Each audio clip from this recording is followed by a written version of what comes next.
नमस्कार मित्रांनो, मी गणेश मानकर इग्नाइट अकॅडमीच्या प्लॅटफॉर्मवर मी तुम्हा सर्वांचे स्वागत करतो। तर दिल्ली पोलीस आणि सीएपीएफ याच्यात तुम्हाला डायरेक्ट पीएसआय बनण्याची संधी आहे।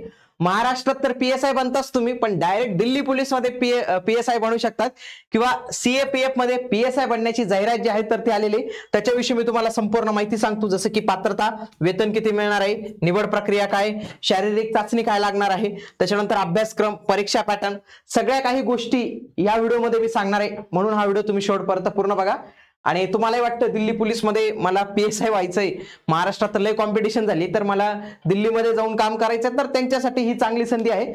तर त्याच्या पेपर 1 ची जी बॅच आहे आपल्या इग्नाइट अकॅडमीच्या ऍप्लिकेशनवर आपण उपलब्ध करून दिलेली आहे। तर ही बॅच जी आहे रेकॉर्डेड फॉर्मॅट मध्ये असणार आहे, तर ही बॅच तुम्ही जी आहे तर ते नक्की जॉईन करू शकतात। ओके, ही एक चांगली संधी आलेली आहे बघा। एसएससी मार्फत स्टाफ सिलेक्शन कमिशन यांच्या मार्फत ही जाहिरात आलेली बघा। सब इन्स्पेक्टर ऑफ पोलीस आपण ज्याला पीएसआय म्हणतो, तिथं ते सब इन्स्पेक्टर दिल्ली पोलीस मधला आणि सेंट्रल आर्म पोलीस फोर्सेस मधला एसआय फक्त आपण त्याला काय लावून देतो, पीएसआय पोलीस सब इन्स्पेक्टर हे असं आपण लावून देतो त्याला। बघा ऍप्लिकेशन सुरू होणार आहेत 26/9/2025 पासून आणि ते चालणार आहेत 16/10/2025 पर्यंत हे ऍप्लिकेशन जे आहे चालणार आहे। बघा त्यांनी सांगितलं की पहिली जी परीक्षा होणार आहे ती नोव्हेंबर-डिसेंबर 2025 मध्ये, म्हणजे लगेच 1-2 महिन्यांनी तुमची परीक्षा, एकाच महिन्यांनी परीक्षा तुम्हाला इथं पाहायला मिळणार आहे। वेतन श्रेणी जर आपण पाहिली, जर तुम्ही सीएपीएफ मध्ये झालात तर तुम्हाला लेवल 6 मिळणार आहे 35,400 ते 1,12,400 एवढं तुम्हाला भेटणार आहे। तुम्ही ग्रुप बी ची non gazetted post, non ministerial post आहे, म्हणजे सेम जसं महाराष्ट्राची आहे नॉन गॅजेटेड आहे त्याच पद्धतीने। बघा sub inspector executive male female in Delhi police मधील जी पोस्ट आहे तर ती आहे ग्रुप सी ची क्लासिफाईड केलेली त्यांनी, पण तरी त्याला लेवल 6 चं पेमेंट आहे 35,400 ते 1,12,400 एवढं वेतन जे आहे तर ते इथं असणार आहे। वॅकन्सी आपण पाहूया बघा। Sub inspector Delhi police male साठी बरं का, बघा ओपन साठी जे आहेत 50 जागा आहेत इथं, आणि टोटल जर आपण इथं जागा पाहिला तर किती 114 जागा इथल्या या बघायला मिळतात मित्रांनो, या कॅटेगरी वाईज। पुन्हा हे एक सर्व्हिसमॅनच्या जागा आहेत, एक serviceman special category, 10% reservation for departmental. जरी असं केलं तर 142 जागा आहेत, पण तुम्हाला आम्हाला जे काही अप्लाय करता येऊ शकतं तर या 114 जागा आहेत। पुन्हा दिल्ली पोलीसचा फिमेलचा कोटा किती आहे, डायरेक्टली 70 महिलांसाठी जागा ज्या आहेत डायरेक्टली राखीव त्यांनी जे आहेत तर त्या केलेल्या आहेत। महिला इथूनही होऊ शकतात, महिला ज्या आहेत तर त्या इथून नाही होणार, मेल आणि फिमेल या दोन्ही कॅटेगरीज त्यांनी इथं वेगळ्या करून दिलेल्या आहेत। पुन्हा sub inspector general duty CAPF मधील, तर याच्यामध्ये जर आपण पाहिलं बघा जेंडर नुसार पाहिलं तर सीआरपीएफ मध्ये बघा मेलच्या 407, जर असं तुम्ही टोटल जाऊया आपण, एससी एसटी नाही मोजत आपण, 1006 जागा, फिमेल साठी 23 जागा राखीव। बीएसएफ मध्ये मेलच्या 212 जागा आहेत आणि फिमेलच्या 11 जागा आहेत। पुन्हा आयटीबीपी मध्ये मेलच्या 198 जागा आहेत आणि फिमेलच्या 35 जागा आहेत। ओके, सीआयएसएफ मेलच्या 1164 जागा, फिमेलच्या 130 जागा। त्याच्यानंतर एसएसबी मेलच्या 71 जागा, फिमेलच्या ज्या आहेत तर ते 11 जागा। तर अशा पद्धतीने टोटल जर आपण ग्रँड टोटल पाहिली तर 2861 एवढ्या जागा पाहायला मिळतात, आणि एक सर्व्हिसमॅन साठी 286 जागा ज्या आहेत तर त्या राखीव राहतील। म्हणजे या सेंट्रल आर्म पोलीस फोर्सेस, ज्या काही सेंट्रलच्या आर्म फोर्सेस आहेत जसं की CRPF, BSF, ITBP, SI, CISF, तर या सगळ्यांसाठी ज्या आहेत तर त्या अशा पद्धतीने ज्या आहेत त्यांनी इथं पीएसआयच्या त्याच्या जागा ज्या आहेत सब इन्स्पेक्टरच्या जनरल ड्युटीच्या ते इथं दिलेल्या आहेत। आणि लक्षात घ्या की जो कोणी कॅन्डिडेट या सेंट्रल आर्म पोलीस फोर्सेस साठी रिक्रुटमेंट होईल त्याला भारतात कुठेही पोस्टिंग दिली जाईल, हे लक्षात घ्या, पूर्ण भारतभरात दिली जाईल। बाकी जे दिल्लीमध्ये होतील त्यांना दिल्लीच जे आहे तर ते भेटेल। पुढे एज लिमिट ही 1/8/2025 ला कॅल्क्युलेट केली जाणार आहे। त्यांनी तर स्पष्ट सांगितलेलं आहे की जे कोणी उमेदवार 14/7/1988 the provision establish this age limit for this post is 20 to 25 years पाहिजे years, candidate must have been born not earlier than 2/8/2000 आणि नॉट लेटर दॅन 1/8/2005। म्हणजेच काय की सन 2000 लक्षात घ्या आणि 2005 यामध्ये जे कोणी उमेदवार असतील त्यांनाच इथं अर्ज करता येणार आहे। सोबत एससी एसटी साठी 5 वर्षाचं आणि ओबीसी साठी 3 वर्षाचं एज रिलॅक्सेशन तुम्हाला भेटणार आहे, म्हणजे इथून परत 5 वर्ष तुम्ही ते ज्या गोष्टी आहेत तर त्या करू शकतात। ओके, पुढे इसेन्शियल क्वालिफिकेशन, एज्युकेशनल क्वालिफिकेशन काय पाहिजे बघा, सगळ्या पोस्टसाठी काय पाहिजे, पदवीधर पाहिजे. उमेदवार काय पाहिजे, पदवीधर पाहिजे. बाकी काही त्यांनी अनुभवाची अट इथं सांगितलेली नाही आहे. सोबतच जे कोणी सब इन्स्पेक्टर होतील दिल्लीमध्ये मेल कॅन्डिडेट, मात्र त्यांना लाईट मोटार व्हेकल म्हणजे गाडी वगैरे चालवता आली पाहिजे पोलिसांची गाडी, तर त्याच्या संदर्भातलं त्यांनी लायसन्स इथं मागितलेलं आहे. ऍप्लिकेशन फी 100 रुपये. महिलांसाठी, SC ST, एक सर्व्हिसमॅन यांच्यासाठी कुठल्याही पद्धतीचं परीक्षा शुल्क इथं आकारला जात नाही.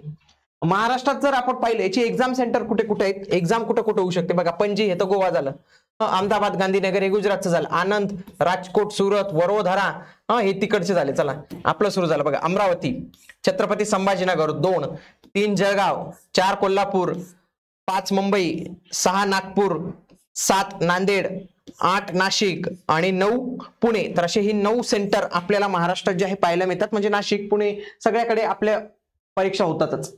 बघा इथं काय होणार आहे, तुमचा पेपर 1 पहिला होणार आहे बघा. निवड प्रक्रियेमध्ये तुम्ही समजून घ्या, पहिलं तुमचा पेपर होणार आहे. पेपर 1 जो क्वालिफाय होईल त्याला बोललं जाईल फिजिकल स्टँडर्ड टेस्ट, म्हणजे तुमची उंची, चेस्ट हे मोजलं जाईल. सोबतच तुमचे फिजिकल इफिशियन्सी, फिजिकल इंडोरन्स टेस्ट याला आपण म्हणतो ग्राउंड, तुमचं ग्राउंड मोजलं जाईल. म्हणजे जे आपण म्हणतो ना रनिंग, ते गोळा फेक वगैरे ते सगळं इथं मोजलं जाईल. पहिले ग्राउंड होणार, पहिले होईल पेपर 1, त्याच्यानंतर तुमचं वजन, उंची, त्याच्यानंतर तुमची जे काही फिजिकल ऍक्टिव्हिटी असेल ती केली जाईल. त्याच्यानंतर तुम्हाला पेपर 2 ला अलाउ जे आहे तर ते केलं जाणार आहे. आणि लक्षात घ्या त्याच्यानंतर डिटेल मेडिकल व्हेरिफिकेशन. एकदा मेडिकल व्हेरिफिकेशन झालं तर पेपर 1 आणि पेपर 2 मधील जे काही तुम्हाला मार्क मिळतील तर त्याच्या आधारे तुमची निवड होणार आहे इथं. आणि ग्राउंडला इथं मार्क नाही आहेत, ग्राउंड फक्त तुम्हाला क्वालिफाय करायचं आहे इथं. आलं लक्षात, ज्या पद्धतीने आपल्याकडे PSI ला पण ग्राउंड क्वालिफाईंग केले त्याच पद्धतीने हे इथं असणार आहे बरं का. आता पेपर 1 चा आपण सिलेबस पाहूया. कशाचा पेपर 1? पेपर 1 मध्ये 1, 2, 3, 4 असे हे पार्ट्स असतील. आणि लक्षात घ्या इथं प्रत्येकाला सेक्शन टायमिंग असणार आहे. म्हणजे याला 30 मिनिटं, याला 30 मिनिटं, याला 30 मिनिटं, याला 30 मिनिटं. म्हणजे जनरल इंटेलिजन्स आणि रिझनिंग याचे 50 प्रश्न येतील 50 गुणांसाठी. हे इझिली सॉल्व्ह होऊन जातील 30 मिनिटात, काहीच प्रॉब्लेम येणार नाही. नाही हे नाही सॉल्व्ह होणार वरचे, हे याला खूप वेळ लागेल. हे जे जनरल नॉलेज आणि जनरल अवेअरनेसचे 50 प्रश्न 50 गुणांसाठी हे 30 मिनिटात होऊन जातील. परंतु हा जो वरचा जो सेक्शन आहे ना तर त्याला मात्र वेळ लागेल बरं का तुम्हाला. त्याच्यानंतर तिसरा सेक्शन आहे क्वांटिटेटिव्ह ऍप्टिट्यूड, याला पण वेळ लागेल तुम्हाला. 50 प्रश्न 50 मार्कांसाठी. इंग्लिश कॉम्प्रिहेन्शन हे सोपं जाईल, हे 30 मिनिटात सॉल्व्ह होऊन जाईल. बघा 2 जे सेक्शन आहेत, सेक्शन क्रमांक 1 आणि सेक्शन क्रमांक 3, याला मात्र तुमचा विशेष असा अभ्यास लागेल, विशेष अशी तयारी जी आहे तर ते लागेल. आपल्या या चॅनलवर किरण सर नेहमी व्हिडिओ टाकत असतात, तर तुम्ही त्यांचे रिझनिंगचे ऍप्टिट्यूडचे जे काही व्हिडिओ असतील तर ते बघत चला. ते जे काही ट्रिक्स वगैरे सांगतात ना ते करा, त्याच्या माध्यमातून तुमचा वेळ आहे नक्की वाचेल. पेपर 2 हा पूर्णपणे इंग्लिशचा, इंग्लिश लँग्वेज अँड कॉम्प्रिहेन्शन 200 गुणांचा तुमचा पेपर असणार आहे. 200 मार्क असणार आहे. 2 तास तुम्हाला इथं वेळ जो आहे तर तो इथं मिळणार आहे. ओके. पुन्हा प्रश्नपत्रिका या मल्टिपल चॉईस मध्ये असतील, हिंदी आणि इंग्रजी अशा दोन्ही भाषेत पाहायला मिळणार आहे. त्यासोबतच 0.25 ची म्हणजे 1/4 निगेटिव्ह मार्किंग सिस्टीम तुम्हाला जे आहे तर ते इथं बघायला मिळणार आहे. त्याच्यानंतर हा संपूर्ण सिलेबस दिलेला आहे जनरल इंटेलिजन्स अँड रिझनिंगचा. एकदा व्हिडिओ पॉज करून तुम्ही वाचून घेणे. पुन्हा हा जनरल नॉलेज आणि जनरल अवेअरनेसचा सिलेबस दिलेला आहे. तिसरा हा क्वांटिटेटिव्ह ऍप्टिट्यूड याचा सिलेबस दिलेला आहे. पुढे हा इंग्लिश कॉम्प्रिहेन्शन आणि पेपर 2 चा पण इथं जो आहे तर तो सिलेबस इथं त्यांनी जो आहे तर तो इथं दिलेला आहे. ओके. पुन्हा height norms for SI in Delhi police. Male साठी जर पाहिलं तर 170 सेंटीमीटर हाईट पाहिजे. मेल कॅन्डिडेट बिलॉंग्स टू, हे बाकीचे पण आहेत जे मराठा समुदायातून येतात त्यांना फक्त 165 लागेल, कारण की ते त्यांचं समन्वय मराठी क्षत्रिय जमात आहेत. क्षत्रिय जमाती आहे जसं की गरवाल यांना युद्धाचा चांगला अनुभव आहे. कुमाऊ, गोरखाज, डोंगरा, काश्मीर व्हॅली मधील, नॉर्थ ईस्टर्न स्टेट आणि सिक्कीम मधील, तर यांच्यासाठी उंचीची आणखी 5 सेंटीमीटर हाईट कमी केलेली, त्यांनी 165 केलेली आहे. पण चेस्ट सारखीच ठेवली त्यांनी, 80 आणि 85 ते झालं पाहिजे. त्याच्यानंतर शेड्यूल ट्राईब मध्ये जे येतात ST मध्ये सगळं भारतातील, त्यांना फक्त 162.5 उंची इथं पाहिजे आहे. ओके.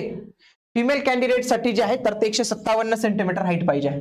पुन्हा height norms in central arm police forces मध्ये, हे कशामध्ये पाहिलं दिल्ली पोलीस मध्ये. याच्यामध्ये बघा 170 हाईट आहे, 80-85 आहे, इथे 165 आहे. त्या पद्धतीने बघा तुमचं आता ग्राउंड कशा पद्धतीने होणार बघा. 100 मीटर तुम्हाला 16 सेकंदात कव्हर करायचं आहे. त्याच्यानंतर 1600 मीटरचं ग्राउंड आहे तर ते 6.5 मिनिटात तुम्हाला कव्हर करायचं आहे.